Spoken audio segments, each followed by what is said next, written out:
Selamat datang di podcast Eko Talks, Ekologi Talks. Di sini kami akan membahas seputaran administrasi publik. Bersama saya Rana Ariska Pratiwi dan rekan saya Marlon Joinar di Jala. Kami merupakan mahasiswa semester 5 Prodi Ilmu Administrasi Negara FISIP Universitas Nusa Cendana. Akan menemani teman-teman semua dalam podcast seru kali ini.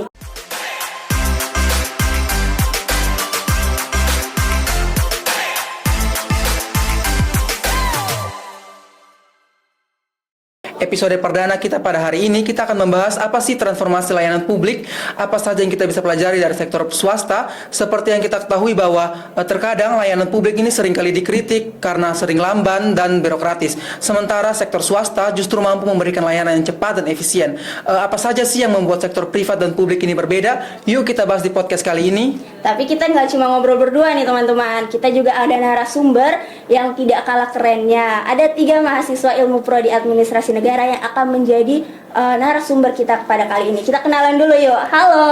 Halo. Oke, seperti peribahasa yang bisa kita dengar, tak kenal maka tak sayang. Mungkin ketiga pemateri kita yang cantik-cantik pada kali ini mungkin bisa memperkenalkan dirinya. Halo teman-teman, perkenalkan nama saya Monika Elizabeth Linokas, biasa dipanggil Monika. Halo, Monika. Halo teman-teman, perkenalkan nama saya Karisma Jafar, biasa dipanggil Risma. Halo Risma. Halo teman-teman, perkenalkan nama saya Juliati Doko Emanuel Edoki, biasa dipanggil Juli. Halo Juli. Oke, kita sudah kenalan nih sama pemateri maupun sama host. Oke, sebelum kita lanjut ke lebih dalam soal podcast ini, mungkin Rana bisa jelasin nih apa sih yang membedakan antara sektor publik maupun sektor privat.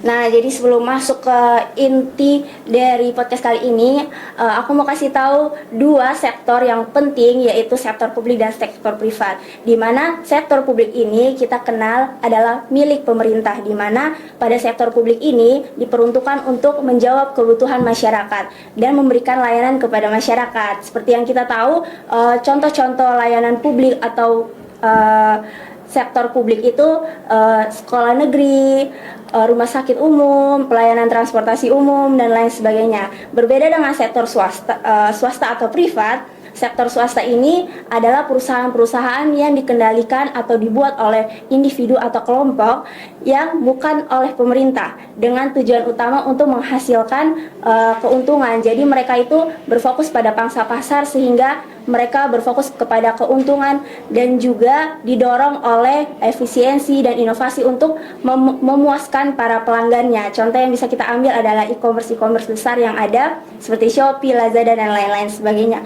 Jadi itu mungkin perkenalan singkat untuk masuk ke inti dalam podcast kali ini. Mungkin narasumber kita nanti akan bisa lebih menjelaskan lagi.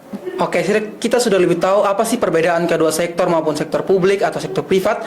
Nah, sekarang kita akan lanjut membahas pada fokus pada sektor publik. Apa saja kira-kira tantangan utama yang sering dihadapi sektor publik dalam memberikan layanan kepada masyarakat? Mungkin Saudara Monika mungkin bisa menjelaskan kepada kami. Oke, baik, terima kasih teman Marlon sudah memberikan pertanyaan. Jadi di sini kita pasti semua pernah sering berinteraksi dengan berbagai layanan publik, mulai dari mengurus administrasi kependudukan hingga akses layanan kesehatan. Namun pasti sering teman-teman juga mengalami yang namanya kendala atau tantangan yang dihadapi dalam memperoleh pelayanan publik. Betul kan teman-teman? Benar nih. Nah, sebelum kita membahas lebih lanjut, kita harus tahu nih apa sih yang dimaksud dengan pelayanan publik. Jadi, pelayanan publik adalah segala upaya yang dilakukan untuk memenuhi kebutuhan warga negaranya, berupa barang, jasa maupun administrasi. Jadi seperti yang sudah dijelaskan teman-teman mengenai perbedaan-perbedaan antara organisasi sektor publik dan sektor privat, di sini kita harus tahu juga nih apa saja tantangan-tantangan yang dihadapi di organisasi sektor publik. Itu yang pertama ada birokrasi yang berbelit. Itu artinya proses layanan yang panjang dan rumit itu akan membuat masyarakat cepat frustasi. Contohnya nih, pada saat kita ingin mengurus administrasi kependudukan tapi memerlukan persyaratan yang sangat banyak, itu akan memakan waktu yang sangat lama juga, dan itu pasti akan membuat masyarakat cepat merasa jenuh atau malas untuk melanjutkan pengurusan dokumen itu. Yang kedua adanya kurangnya koordinasi antara instansi-instansi. Itu dikarenakan adanya miskomunikasi antara instansi-instansi yang terkait. Yang ketiga juga tentang sumber daya manusia yang terbatas. Itu contoh kita bisa dapat lihat dari pada saat kita ingin melakukan urus administrasi, tapi kita menerima ini atau menerima respon dari pegawai yang tidak baik, itu akan mempengaruhi kualitas pelayanan itu. Yang keempat juga kurangnya penerapan teknologi yang canggih di organisasi sektor publik, itu akan menghambat pekerjaan yang dilakukan oleh layanan publik. Oke, terima kasih teman Monik. Dari penjelasan teman Monik, memang ada beberapa faktor penghambatnya yang mempengaruhi sektor publik dalam memberikan layanan kepada masyarakat seperti yang kita rasakan selama ini nih. Benar, kadang kita menerima layanan publik itu ada beberapa pegawai yang rada sinis, kurang memberikan pelayanan yang baik sehingga kami itu malas untuk datang lagi ke sana. Dilihat dari penjelasan teman Monik tadi, kita fokusnya kepada sektor publik nih. Jadi kita beralih ke sektor privat yang dikenal lebih efisien. Jadi bagaimana sektor privat berhasil mengelola efisien itu, kemudian apa yang bisa sektor publik pelajari dari ini? Nah, baik, terima kasih Rana atas pertanyaan yang diberikan kepada saya. Nah, yang sudah kita ketahui bahwa sektor privat itu sendiri sudah berhasil mengelola efisiensi dan kepuasan pelanggan. Nah, di balik keberhasilan tersebut pasti ada prinsip-prinsip yang diterapkan oleh sektor privat dalam mengelola hal tersebut. Prinsip yang pertama adalah manajemen fokus, yang dimana sektor privat tersebut lebih berfokus pada profit atau keuntungan yang dihasilkan. Semakin baik keuntungan yang dihasilkan, maka membuat motivasi kepada mereka untuk meningkatkan efisiensi dalam operasionalnya. Nah, prinsip yang kedua adalah inovasi teknologi, yang dimana sektor privat tersebut menggunakan teknologi yang lebih modern. Dengan teknologi modern tersebut dapat menunjang keefektifan dalam produktivitas dan reduksi biaya. Nah, selain itu, sektor privat sendiri juga menggunakan sebuah aplikasi yang dimana aplikasi tersebut dapat menganalisis data pelanggan, dan hasil dari analisis data pelanggan tersebut dapat digunakan sebagai pertimbangan dalam mengambil keputusan selanjutnya. Nah, selain berhasil dalam mengelola efisiensi tersebut, ternyata sektor privat juga berhasil mengelola dalam hal kepuasan pelanggan. Nah, di balik itu juga terdapat dua prinsip yang diterapkan oleh sektor privat. Yang pertama adalah service quality, yang dimana service quality itu berfokus pada kepuasan pelanggan, apakah sektor privat tersebut sudah memberikan pelayanan secara baik atau belum. Nah, itu lebih berfokus pada ke situ. Dan kedua, sektor privat lebih mengutamakan sistem transparansi dan akuntabilitas, yang dimana dengan adanya transparansi dan akuntabilitas tersebut dapat meningkatkan kepercayaan masyarakat kepada sektor privat. Nah, mungkin itu yang bisa dapat dipelajari oleh sektor publik terhadap sektor privat. Wah, baik, terima kasih atas penjelasannya Kak Risma. Jadi kita lebih tahu nih antara sektor publik dan sektor privat yang berbeda prinsipnya. Ya, betul.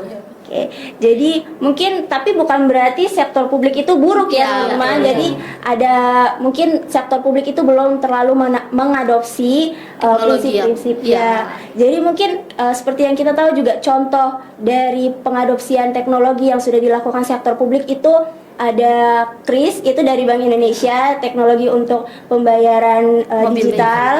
Setelah itu mungkin ada beberapa contohnya seperti layanan kesehatan yang bisa diakses melalui mobile JKN, yang dimana pemerintah berinovasi agar setiap masyarakat yang membutuhkan layanan kesehatan itu tidak perlu mengantri lagi di rumah sakit, tapi tinggal membuka aplikasi layanan mobile JKN untuk melakukan pendaftaran. Benar, jadi udah bagus ya sektor publik ini.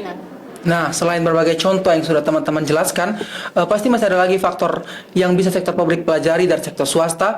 Dan kira-kira apa nih langkah pertama yang harus pemerintah ambil untuk memulai transformasi layanan publik yang lebih efektif? Baik, terima kasih teman Marlon atas pertanyaannya. Apa saja langkah-langkah yang harus pemerintah ambil untuk memulai transformasi layanan publik yang lebih efektif? Jadi, dari berbagai tantangan yang dihadapi oleh sektor publik, ada beberapa langkah yang harus pemerintah ambil nih untuk memulai transformasi pelayanan publik dengan bercermin pada sektor privat, yaitu yang dapat sektor publik pelajari dari sektor privat dalam meningkatkan efektivitas layanan. Salah satunya adalah menanamkan budaya inovasinya dan fleksibilitasnya seperti yang diterapkan oleh Google dan Amazon. Yang dimana karyawan didorong untuk selalu berpikir kreatif dan berani mengambil risiko. Nah, pemerintah juga bisa mulai membangun ruang bagi pegawai untuk bereksperimen tanpa takut gagal, mengurangi birokrasi yang kaku dan lebih terbuka pada teknologi baru.